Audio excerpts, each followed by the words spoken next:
Ipinagutos ni Pangulong Marcos na ayusin ang sistema ng pamimili ng mga ipapagawang farm-to-market road. Pinasinayaan din ng Pangulo ang impounding dam sa Claveria, Cagayan na malaki ang maitutulong sa mga magsasaka.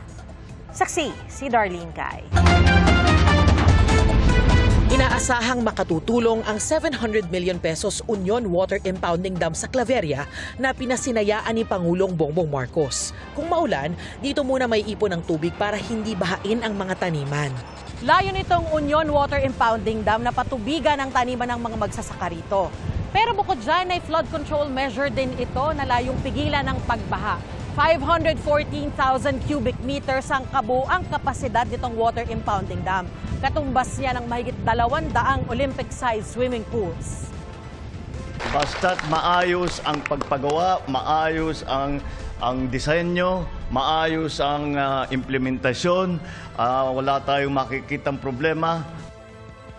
3,600 ektaryang taniman at mahigit 1,000 magsasaka ang makikinabang sa proyekto. Inaayos na rin ang sistema ng pamimili sa mga ipapagawang farm-to-market roads. Hindi lang yung kagaya ng dati na palakasan lang. Minsan kung saan napupuntang farm-to-market road na hindi naman nakakatulong sa ating mga magsasaka. Mula rito sa Claveria, Cagayan, para sa GMA Integrated News, ako si Darlene Cay, ang inyong saksi.